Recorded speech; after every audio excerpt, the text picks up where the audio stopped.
Hrvatski državni arhiv je nacionalni arhiv Republike Hrvatske i postoji, odnosno svoje porijeklo vuče iz 1643. kada je napravljena škrinja povlastica Kraljevine Hrvatske, Slavonije i Dalmacije.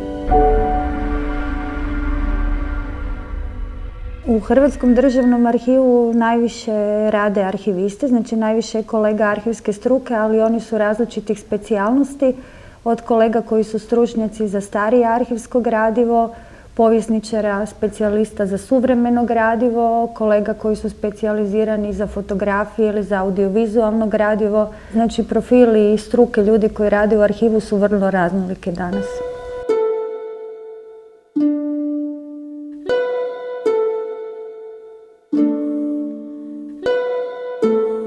Arhive najviše posvećuju istraživači koji rade u našim čitaonicama. Njih evo u ovih zadnjih godina dolazi između 1000 i 1100 godišnje.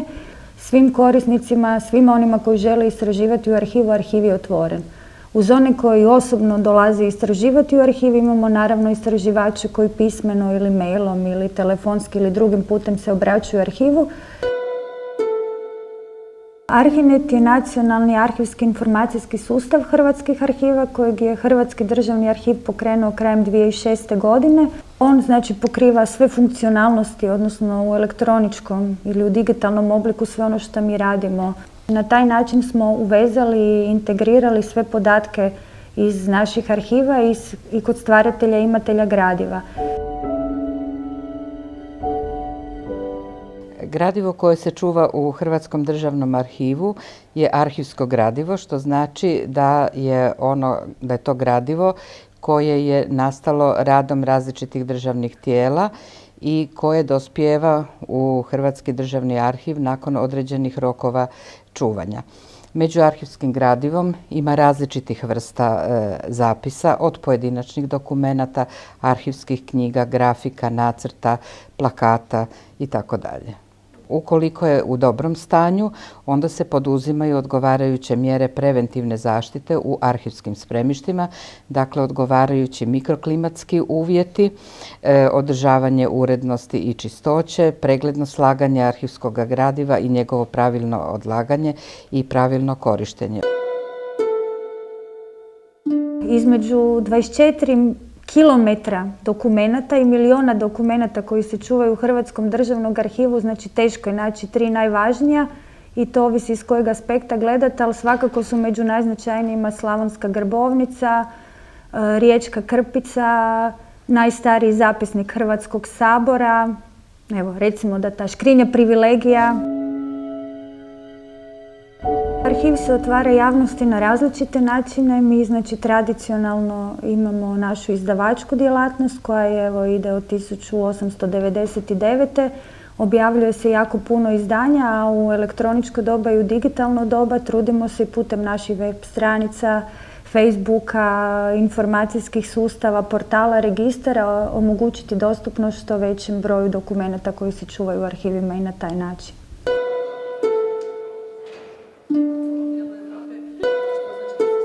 Hrvatski državni arhiv i svi drugi arhivi, oni puno manji arhivi, definitivno imaju potrebu za menadžerima s obzirom na raspon poslova u arhivu, od toga da je to nekad prije 50 ili 100 godina bila samo zaštita gradiva. A i sa suvremenim zahtjevom da se nađu alternativni načini financiranja, znači definitivno menadžerske sposobnosti su nešto što suvremeni ne samo ravnatelji, nego i voditelji različitih arhivskih programa moraju svakako imati.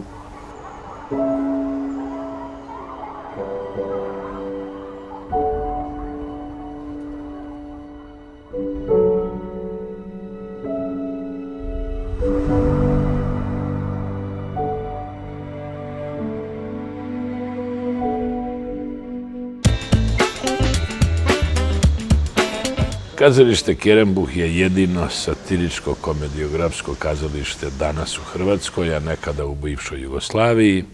25. ožujka 1964. godine je osnovao ga je Fadil Hadžić u jednom restoranu kao kabare u Medulićevoj ulici, u kavani Medulić. 71. godine to se kazalište doselilo u Ilicu 31 i evo danas smo u toj dvorani, obnovljenoj, uređenoj, tehnički sređenoj. 1974. pokrenuti su dani satire, tako da je Kerempuh postao tako jedan ozbiljni kulturni pogon.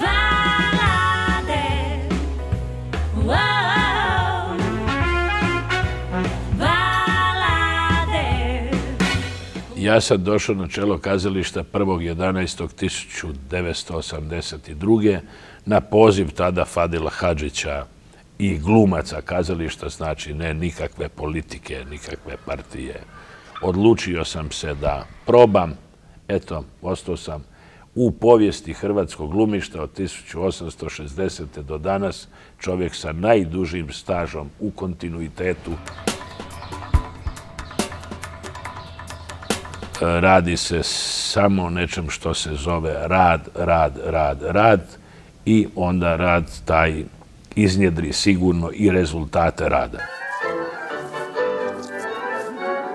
Gotovo svaku večer se igraju predstave na večer, a imate i ujutro probe. Znači, to je ono dvokratno u principu radno vrijeme. Znači, 4 sata ujutro i 4 sata na večer. Sve to nekako čovjek uvijek doživljava kao igru, pa zapravo nije to neki veliki teret. Ja, znači, to je naš šminkeraj. Mi zapravo provodimo posljednje trenutke prije početka izvedbe neke predstave. No? Stolac, tu su neke stvari. Talent, iskustvo, obrazovanje, iskustvo, talenta. Zaboravili smo šegrtovanje. Jako važan dio života.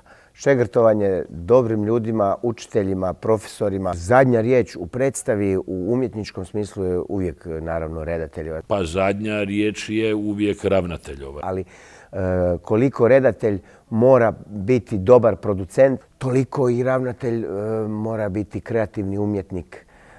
Dakle, kad se ta simbioza dogodi, onda je najbolje. Onda kad se ispostavi da je dobro, svi kažu mi smo svi zaslužni. Mislim da je dosta riskantno recimo biti nevezan uz neko kazalište, biti slobodnjak je stvarno vrlo hrabro danas.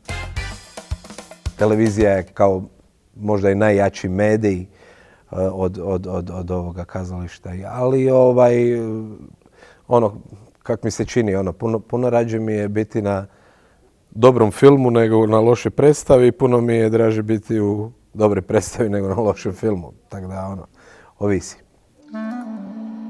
Najveći dio sredstava za ovo kazalište daje grad Zagreb. Drugi izvor je vlastiti prihod kazališta Kerempuh, koji je u postocima u ukupnom prirodu najveći u ovoj zemlji i nekad dostiže do 30%.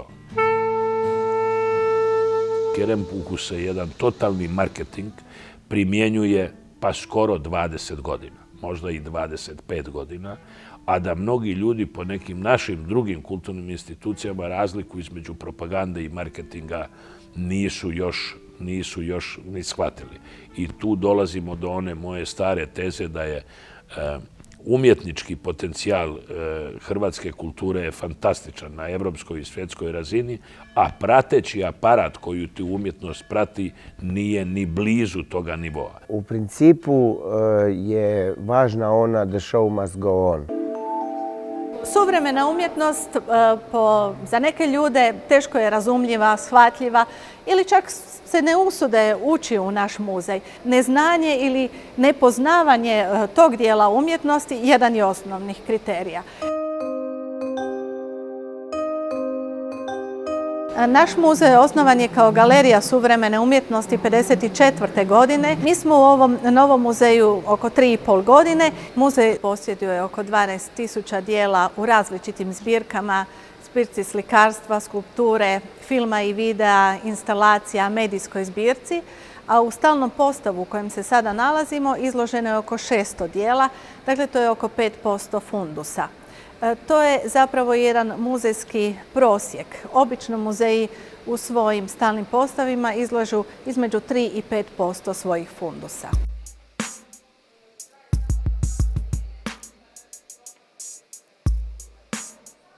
Postoji cijeli niz kriterija koji nam govore o suvremenim autorima i suvremene umjetnošću. Jedan od tih kriterija je i vrijeme nastanka.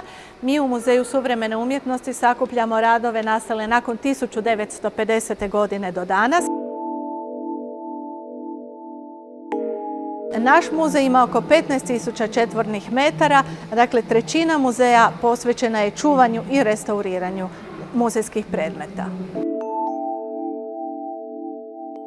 U suvremene umjetnosti moramo odraditi razne materijale koje se ovdje pojavljuju. To je upravo karakteristika suvremene umjetnosti, da imate od klasičnih materijala, znači platno, kipovi, drveni, gipsani, do plastike, do organskih materijala. I tu se javljaju onda problemi u čuvanju. U muzeju je važno osigurati mikroklimu. To je znači jedan stabilni sistem vlage u zraku i temperature, jer jedno i drugo djeluje na sve materijale. Moramo paziti na količinu svjetla, količinu luksa, zato jer imamo puno crteža flomasterom koji onda posvijetle ako su predugo izloženi svjetlu. Onda propisujemo točno količinu sati koliko smiju biti izloženi takvom osvjetljenju.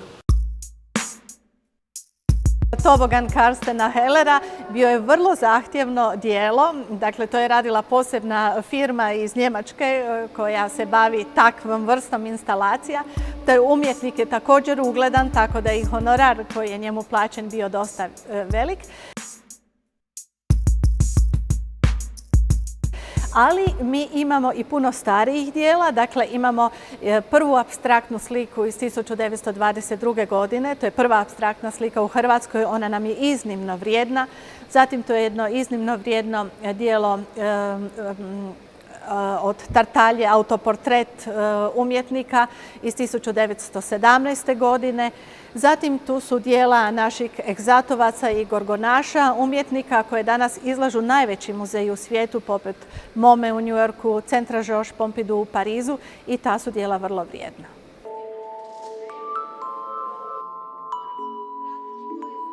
Muzej suvremene umjetnosti ima odjel marketinga i odjel odnosa s javnošću. Dakle, nama su jako potrebni takvi kadrovi za koje vas sposobljava vaš fakultet. Imamo predviđeno još i suradnike u marketingu, imamo predviđene suradnike u odjelu s odnosa s javnošću, a željeli smo formirati i odjel za rad publikom, jer vidimo da tu ima jako puno prostora i da suvremena teorija i praksa jako puno važnosti polaže na rad s publikom i tu bi također dobro došli menadžeri u kulturi.